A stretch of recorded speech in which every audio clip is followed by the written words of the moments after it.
बिस्मिल्लाहिर्रहमानिर्रहीम। Welcome to learning Q channel. Guys, आज का जो हमारा टॉपिक है, हमने अनाटमी ऑफ हार्ट को देखना है। उसकी ब्लड सप्लाई देखनी है कि हार्ट को कौन सी वेसल ब्लड सप्लाई दे रही हैं, और उसकी वेनस ड्रेनेज देखनी है कि कौन सी वेसल हैं जो वेनस ड्रेनेज दे रही हैं हार्ट को और हार्ट के मसल को, और कहाँ पे वो ड्रेन हो रही हैं आके। ठीक है, ये चीज़ हमने देखनी है।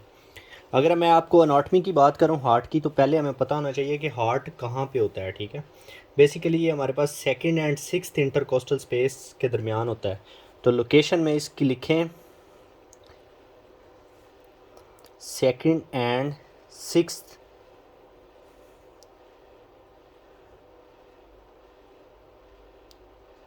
इंटरकोस्टल स्पेस के दरमियान होता है। ठीक है, उसके बाद अगर हम बात करें वर्टिब्रा के हवाले से, तो ये हमारे पास T5 टू T8 तक होता है, मतलब इन वर्टिब्रा के दरमियान होता है। ठीक है, तो बेसिकली इसकी दो सरफेसेस होती हैं, एक को हम स्टर्नल सरफेस कहते हैं, एक को डायफ्रैग्मेटिक सरफेस कहते हैं। जो कि हमारी स्टर्नम की तरफ सरफेस होती है उसे स्टर्नम सरफेस कहते हैं, जो कि डायफ्राम की तरफ होती है उसे डायाफ्रामेटिक सरफेस कहते हैं। टू सरफेसेस होती हैं, टू सरफेसेस। कौन कौन सी? Number 1 sternal, number 2 diaphragmatic. Sternal and diaphragmatic होती हैं। ठीक है, अगर हम बात करें तो इसके हमारे पास एपिक्स होती है और बेस होती है। एपिक्स जो है ना, वो 3 बॉर्डर से मिलकर बनी होती है। तो हमारे पास हमने एक पॉइंट लिखना है, apex is form by 3 borders. अब वो बॉर्डर्स कौन कौन से होते हैं? हमारे पास राइट बॉर्डर होता है, और कौन सा बॉर्डर होता है? लेफ़्ट बॉर्डर होता है, और इन्फीरियर बॉर्डर होता है। ये 3 बॉर्डर आपने याद रखने हैं, राइट, लेफ़्ट, इन्फीरियर। ठीक है, ये 3 बॉर्डर होते हैं। उसके बाद आपको पता होना चाहिए चैम्बर्स का। फॉर एग्जांपल हमारे पास ये नॉर्मल हार्ट का स्ट्रक्चर है। ठीक है, right atrium, left atrium, right ventricle, left ventricle. ठीक है, अगर ये हमारे पास हार्ट का स्ट्रक्चर है, इसको हम देखें तो जो हमारे पास लेफ़्ट एट्रियम है ना, तो ये हमारे पास most posterior part of heart होगा। ठीक है, तो ये आप पॉइंट लिख सकते हैं, लेफ़्ट एट्रियम क्या होगा? इज़ मोस्ट पोस्टीरियर, ये वाला पार्ट ऑफ हार्ट होगा। ठीक है, पार्ट ऑफ हार्ट होगा। अगर ये most posterior part of heart है, अगर इसकी इनलार्जमेंट हो जाती है, फॉर एग्जांपल इसकी इनलार्जमेंट होगी, तो ये हमारे पास किस चीज़ की कंप्रेशन कराएगा? Compression of oesophagus. If enlargement of left atrium leads to compression of oesophagus, compression of oesophagus. अगर इसोफेगस का कंप्रेशन होगा तो इसको हम क्या कहेंगे? जिसकी वजह से हमें डिफ़िकल्टी टू फूड पासिंग होगी, उसे हम डिस्फेजिया कहेंगे। ठीक है, डिस्फेजिया, डिफ़िकल्टी टू स्वेलविंग कह सकते हैं आप। ठीक है, अच्छा, अब ये एक तो कंप्रेशन कराएगा एसोफेगस की, सेकंड ये क्या करेगा? हमारे पास लेफ़्ट रिकरंट लेरेंजियल नर्व को भी कंप्रेस करेगा। Left recurrent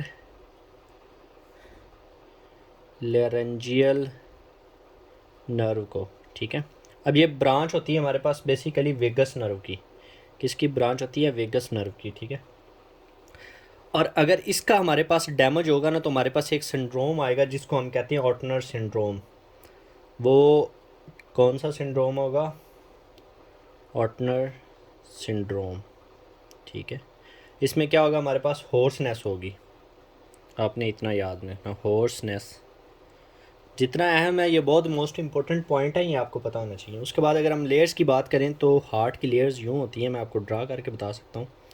layers of heart. ठीक है, वी नो दैट पेरिकार्डियम होती है, उसके बाद एपिकार्डियम होती है, मायोकार्डियम होती है, एंडोकार्डियम होती है। ठीक है, फर्स्ट अगर हम बात करें तो हमारे पास सबसे पहले लेयर कौन सी होती है? पेरिकार्डियम। पेरिकार्डियम को हम दो में डिवाइड करते हैं, एक होती है हमारे पास फाइब्रस लेयर, फाइब्रस, और दूसरी होती है पेराइटल, पेराइटल होती है। ये दोनों क्या है? पेरिकार्डियम है। ठीक है, अब इनके दरमियान जो है ना खला आ जाती है, इस खला को हम कहते हैं पेरिकार्डियल स्पेस। क्या कहते हैं, पेरिकार्डियल स्पेस, पेरिकार्डियल स्पेस, ठीक है। इसके बाद जो हमारे पास लेयर होती है उसे हम कहते हैं एपिकार्डियम। क्या कहते हैं उसे हम, एपिकार्डियम। अगर हम इसको देखें तो ऐसे इसका स्ट्रक्चर बनता है। एपिकार्डियम जो है वो बेसिकली हमारे पास विज़रल लेयर ऑफ पेरिकार्डियम होती है। क्या होती है ये, विज़रल पेरिकार्डियम होती है बेसिकली, ठीक है। तो ये पॉइंट है छोटे छोटे, ये आपको डिटेल से पता होने चाहिए ताकि आपको एक जो है ना बेस्ट नॉलेज के तौर पे आपको बहुत अच्छे से ये पॉइंट्स पता होने चाहिए, ठीक है। उसके बाद हमारे पास क्या आती हैं जनाब, उसके बाद हमारे पास मायोकार्डियम आ जाती है और देन एंडोकार्डियम आ जाती है। फिर देन क्या है, मायोकार्डियम, और देन क्या है, एंडोकार्डियम, इनर हार्ट लेयर, ठीक है। कोई रॉकेट साइंस नहीं है। फर्स्ट ये होगी हमारे पास, सेकंड एपिकार्डियम ले लें, थर्ड एंड फोर्थ, ठीक है। तो ये शॉर्ट व्यू था अनाटमी ऑफ हार्ट के बारे में, ठीक है। बाकी अनाटमी आपको पता है, right atrium, right ventricle, left atrium, left ventricle, aorta, pulmonary, tricuspid, mitral वाल, सब आपको मालूम है। उसके बाद अगर हम बात करें इसकी सप्लाई, थोड़ी सी इंपॉर्टेंट है, इसको देखना है कि कौन से पोर्शन को कौन सी आर्टरी सप्लाई करती है।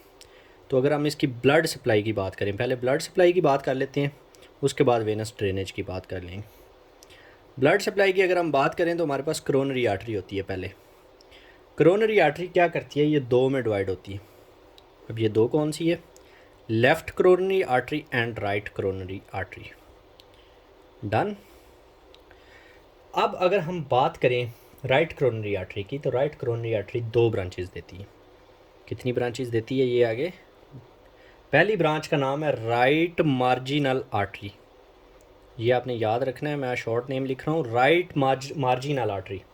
अब राइट मार्जिनल आर्टरी सप्लाई किसको करेगी ये भी आपको पता होना चाहिए, हमारे पास राइट वेंट्रिकल को सप्लाई करेगी। किस्सा ख़त्म इसका। आफ्टर दैट इसकी सेकंड ब्रांच है पोस्टीरियर डिसेंडिंग आर्टरी, जिसको हम कहते हैं posterior descending artery, PDA. Second branch है राइट करोनरी आर्टरी की।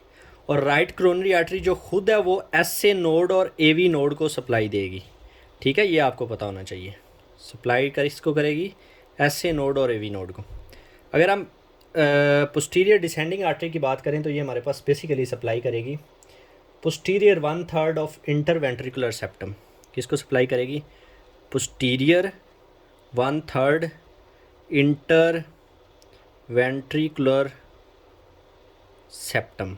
एक चीज़ ये होगी।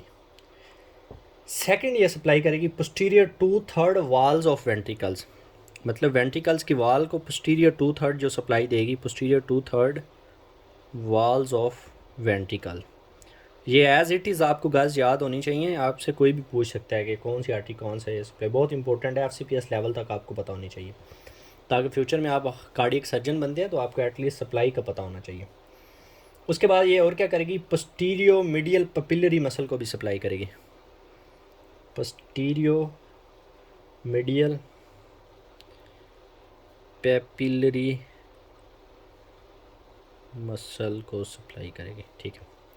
राइट करोनरी आर्टरी ख़त्म। राइट करोनरी आर्टरी खुद किस किस को सप्लाई करती है, एसए नोड और एवी नोड को, ठीक है। उसके बाद दो ब्रांचेज हैं, right marginal artery and posterior descending artery.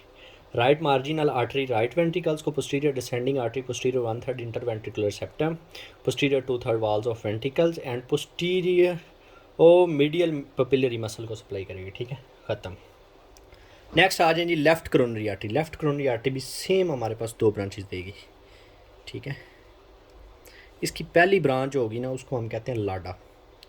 अब एक क्वेश्चन आता है अक्सर एग्जाम में आता है कि मोस्ट अक्लूडेड आर्टरी, मतलब जो ज़्यादा क्लॉट होती है वो कौन सी है, वो लाडा है। ये आपने एमसीक्यूज के तौर पे याद रखना है, ठीक है। अगर हम लाडा की बात करें तो ये हमारे पास सप्लाई देगी लेफ़्ट एंटीरियर डिसेंडिंग आर्टरीज़ को बोलेंगे। ये सप्लाई करेगी anterior 2/3 of interventricular septum, interventricular septum, ठीक है। पहली बात ये होगी। सेकंड ये करेगी antero lateral papillary muscle, antero lateral papillary muscle, ठीक है। तो ये आपने लाडा के अबाउट याद रखना है। इसकी फ़र्स्ट ब्रांच है लेफ़्ट करोनरी आर्टरी की लाडा, और ये मोस्ट अक्लूडेड आर्टरी होगी, ठीक है, मतलब जो क्लॉट होने वाली आर्टरी है। उसके बाद इसकी नेक्स्ट जो सप्लाई है वो इसकी ये भी है कि ये interior surface of left ventricle को भी सप्लाई करती है, interior surface of left ventricle को भी सप्लाई करती है, ठीक है, एक ब्रांच। सेकंड इसकी ब्रांच का नेम है लेफ़्ट सिरकमफ्लेक्स आर्टरी। अब जब लेफ़्ट सिरकमफ्लेक्स आर्टरी है, ये जस्ट आपने याद रखना है कि ये हार्ट मसल को सप्लाई करेगी, ठीक है। तो ये ख़त्म हो गया। आपको इसकी रिवीजन मैं अगेन कर देता हूँ। करोनरी आर्टरी जो है टू आर्टरी में डिवाइड होती है, right coronary artery, left coronary artery. Right coronary artery जो खुद है वो एस ए नोड और एवी नोड को सप्लाई करेगी। उसके बाद इसकी दो ब्रांचेज़ हैं, first right marginal artery, second posterior descending artery.